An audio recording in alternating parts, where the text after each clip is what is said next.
ብዙሓት ኣጓላት ችግር ክነግረክን ፍቕሪ ንክውስኽ ወይ ድማ ሓደ ወዲ ፍቕሪ ንክሕዝዎ ኢለን ንክፍቀራ ኢለን ዝገብርኦ መንገዲ ብጣዕሚ ከቢድና ብኣንጻሩ እቲ ወዲ ንክፀልአን ዝገብሩ ነገራት ይገብራ።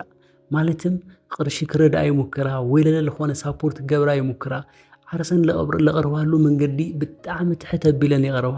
ነገር ግን እዚ ካብቲ ዝተለመደ ወፃኢና ካፍቲ ተፈቃሪነት ካብ ዝገብረኪ ብኣንጻሩ ልክንዕቐክና ልክምዝነኪ ካብ ዝገብረኪ እቲ ሓደ ነገር እዩ። ሰላም ክቡራት ተኸታተልተይ ሎማዓንቲ ለሃምቲ ልሙድ ንፍቕራዊ ህይወትክን ክጠቅም እዩ ኢለ ዝሓሰብክዎ ሓሳብ ሒዘልክን መፅአ እኒኹ። እዚ ቪድዮ እስካብ መጨረሻ ብምክትታል ካብዚ ቪድዮ ተረብሕቲ ልክትኾና ግብዣ እዩ። ለዚ ቻናል ሓደሽቲ ልኹንክን ግን እዚ ቻናል ሰብስክራይብ ላገበርክን ቤተሰብ ንክትኾናኒ ጋብዘክን ኣለኹ። ሎማዓንቲ ሒዘልክን ልመጻኹ ሓሳብ ፍቕሩ ንክውስኽ ዝገብሩ 5 ነገራት ክነግረኪ ወይ ድማ ተፈቃሪት ልክትኾኒ ሰሓቢት ልክትኾኒ ዝገብረኪ 5 ነገራት ክነግረኪ እየ። ነገር ግን ኣቐዲመ ቅድሚ እዚ ምንጋረይ ጠጠም ክተብልዮም ልደልዮም ነገራት እኒአው። እዚኦም ነገራት ክነግረ እዚ ወዲ እዚ ፍቕሪ ንክሕዝዎ ኢልኺ ወይ ድማ ፍቕሩ ንክውስኽ ኢልኺ ትገብርዮ ዘለኽ ነገር ብምሉኡ ጠጠው ኣበሊ። ሳፖርቲቭ ኮይኑ ክትኾን ትኽእል ኢኻ። ዓርሲ ክትሕት ኣቢልክ ትቐርብለኽ ክትኾን ትኽእል ኢኻ ወይ ድማ ኣብ ጥቕሚ ዝተመስረቱ ነገራት ትገብርለኺ ትኾን ትኽእል ኢኻ።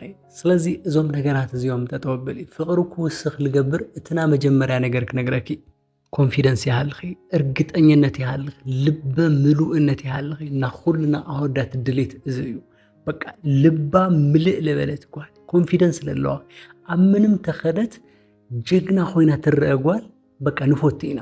ምክንያቱም ክነግረኪ ዓርሳ ተኸብር ጓል ናብ ብዙሓት ቀልቢ ትስሕብ እያ።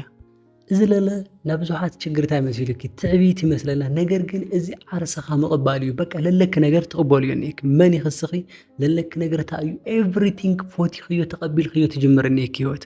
ስለዚ ዓርሲ ክተኽብሩ እዮ ተለኺ፣ ዓርሲ ክትፈትው እዮ ተለኺ፣ ዓርሲ ክትቕበሉ እዮ ተለኺ ኩሉ ሰብ ይቕበለኪ፣ ኩሉ ሰብ ይኽብረኪ፣ ኩሉ ሰብ ይንከባኸበኪ።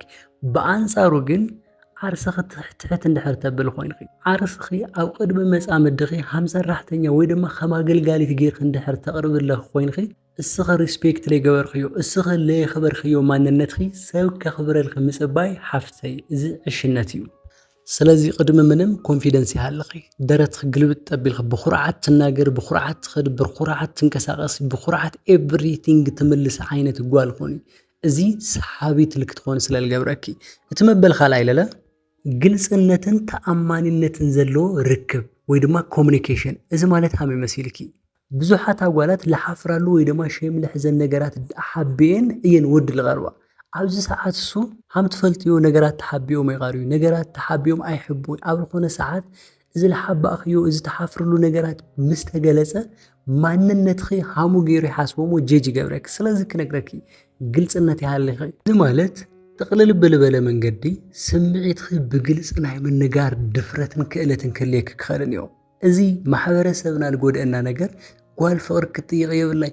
ጓል ፍቕሪ ክትጥይቕ ተላ ዝኾነ ጽቡቕ ኣይፍጠሪ ወዲ ንዕቓ። እዚ ብጣዕሚ ካብታ ሓቂ ዝረሓቐን። ብኣንጻሩ ሓንቲ ጓል በቃ ኮንፊደንት ኮይና ጥንክር ኢላ ልስምዓ ነገር ትናገር ተላ እንድምንታይ ልወዲ ሃም ትስሕብ እንድምንታይ ኣትራክት ሃም ትገብር ስለለይ ትፈልጥ እዩ። እዚ ባህልን ወይ ድማ ማሕበረሰብ ዝፀሓነልና ሕማቕ ኣተሓሳስባ ስለዝኾነ እዚ ነገር ኣወግዲ። ምስ ሰባት ኮሙኒኬት ትገብሪ ተለኺ ብስነ ስርዓት ናይ ምንጋርን ብስነ ስርዓት ናይ ምስማዕ ክእለት ክህልየክ ክኽእል እኒኦ። ምክንያቱም ኣድማፂ ወይ ድማ ሰማዒት ምዃን መዓረ ምስ ምንጋር ዓቕሚ እኒሆ እዩ።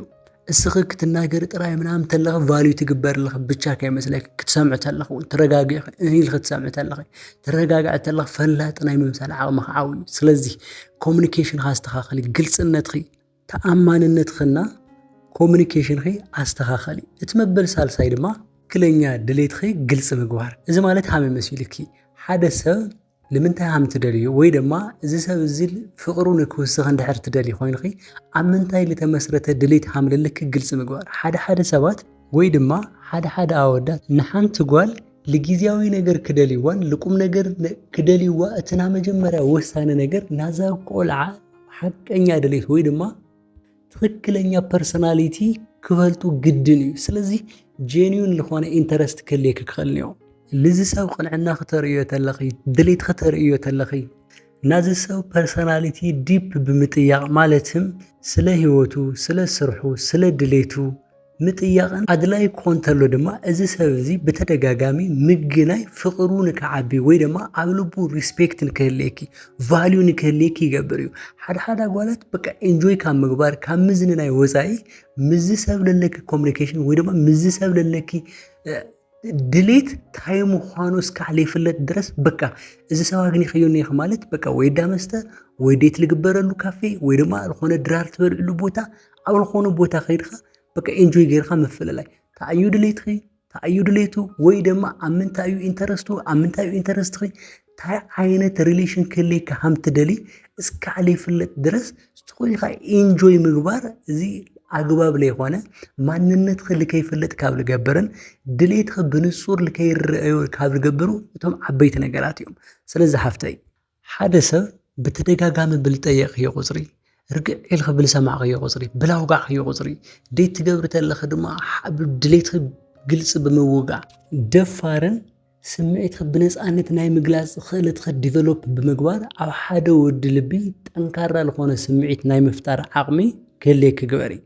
ማንም ወዲ ልዛ ኸዚ ልነግረክ ኣለኹ ዓይነት ካራክተር ለይሰዓር ለይሽነፍ ወዲ የለይ። እቲ መበል ራብዓይ ድማ ኣኽብሮትን ድንበርን ልበሃል ነገር ትፈልጥሮ ድንበር ማለት እዚ ሰብ እዚ በብዙሕ ግዜ በተለይ ለሪሌሽን ትደልዮ ሰብ እንድሕር ትቐርብለኽ ኮይንኺ ብደንብ ጌርካ ኣኽብር እዩ። ኣወዳት ብኽብርና ኣይንደራደሪ ኣወዳት ተኽብረና ጓል ክብሪ ትበና ጓል ብምንም ተኣምር ምስ ማንም ኮምፔር ኣይንገብራይ። ስለዚ ኣኽብር እዩ። ብኣንጻሩ ድማ ክነግረኪ ድንበር ይሃልኺ ሓደ ግዜ ስለ ለኽበርክዮ እዚ ሰብ እዚ ብጣዕሚ ልበዝሐ ክብሪ ስለ ለሃብክዮ እስኺ ሃምንታይ ሃምልርኢ ክሎ ለኣኺ ተዓይነት ግምት ሃምልበክሎ ኮንሽስ ኮይንኺ ክትከታተል እዩ ትኽእልኒኪ ስለ ለኽበርክዮ ፍቕሪ ልበኪ ሰብ ሓደ ሰባት እኒኦ ብጣዕሚ ሞር ተኽብርዮም ተለኺ ባዕሎም ለኣኺ ካብ ልምጥን ብላዕሊ ገይሮም ዝሓስቡ ሓደ ሰባት ድማ እኒኦ ብጣዕሚ ብለኽበርክዮም ቁፅሪ ትሕት ኢሎም ልግዙ ብትኽክለኛ ለፍቕሪ ልግዙ ናይ ፍቕሪ ስምዒት ናይ ፍቕሪ ዋጋ ናይ ፍቕሪ ክብሪ ልርድኦም ሰባት ብዙሓት እኒኦ። ስለዚ ድንበር ክትሒሱ ዝኾነ ነገር ክገብር ተሎ ኖትስ ግበሪ ልምንታይ ሃም ልገብርሎ ፍለጢ ኣዛት ታይም ባውንደሪኺ ኣኽብሪ። ፍቕሪ ልምንዘር ነገር እዩ። ፍቕሪ ልወሃብን እትቕበሎን ነገር እዩ። ስለዚ ፍቕሪ ሂብኺ ክብሪ ሂብኺ እንክብካቤ ሂብኺ ኢነርጂኺ ሂብኺ ታይ ትቕበለኺ ኮንሽስ ትኾን ትኽእልኒኪ እንድሕር ለይ ኮይኑ ግን እስኺ ስለ ለፍቀርክዮ እስኺ ስለ ለኽበርክዮ እንድሕር ልንዕቐክሎ ኮይኑ ናይኺ ምኽባር ናይኺ ድፍቕ ቅንዕ ምባል ልዚ ሰብ እዚ ቫልዩ እንድሕር ለይብሉ እዚ ነገራት እዚኦም ጠጠው ከተብልን ባውንደሪኺ ክትሕሊ ክትኽእልኒኪ። እቲ መበል ሓምሻይ ልላ እንድሕር ፍቕሩ ክውስኽ ትደሊ ኮይንኺ እዝና መጨረሻ ፖይንት እዚ እዩ ንእሽተይ እንክብካቤ ነገር ኣርእዮ።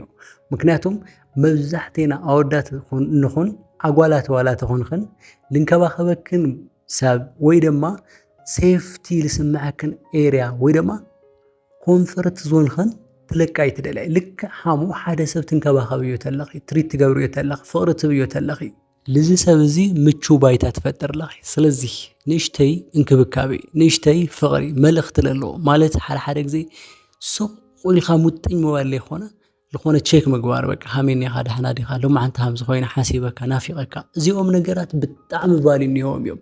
ስለዚ ሓፍተይ ክነግረኪ ንእሽተይ ትንከባኸብዮ ብመጠኑ ዝኾነ እንክብካቤ ማለትም ሓደ ኣወዳት ስለ ልትንከባኸብክዮም ስለ ትሪት ልገበርክዮም ብቻ ሃም ኣገልጋሊት ወይ ድማ ሃም ሓንቲ ቅፅረኛ ገይሮም እንድሕር ዝሓስቡ ኮይኖም ወዲያውን ጠጠው ተብል ትኽእልኒኪ። ነገር ግን እዚ ነገር እዚ ቫልዩ እንድሕር ልገብርሎ ኮይኑ ዓውይ ነገር ለተገበርክሎ ምንም ችግር የለይ። ነገር ግን ብንእሽተይ በቃ ኢዝሊ ንእሽተይ ነገር ምግባር ንእሽተይ ነገር መሃብ ንእሽተይ ነገር ልክርአዮ ምግባር ኣዛታይም ፍቕሩ ልክውስኽ ፍቕሩ ልክንህር ትገብሩ ኢኺ። እዚኦም እንድሕር ትገብርላ ኮይንኺ በእርግጠኝነት እዚ ሰብ እዚ ፍቕሩ ንክውስኽን ለለዎ ስምዒት ንክንህርን ናይ ምግባር ዓቕምኺ ብጣዕሚ ዓውይ ንክኾንን ኣብ ቅድሚ ኩለና ጓላት ፀብለል ንክትብሊ ይሕግዘካ እዩ። ናሎማዓንቲ ሓሳብ እዚ ነይሩ ክሳብ መወዳእታ ምሳይ ስለ ዝፀናሕክን ይቐኒየለይ። እዚ ቪድዮ እንድሕር ጠቒምክን ኮይኑ ላይክ ሸር ምግባር ከይትርስዓ። ለዚ ቻናል ሓደሽቲ ዝኾንክን ግን እዚ ቻናል ሰብስክራይብ ላገበርክን ቤተሰብ ንክትኾናኒ ጋብዘክን ኣለኹ። ኣብ ልቕፅል ቪድዮ ክሳብ ንራኸብ ሰላም።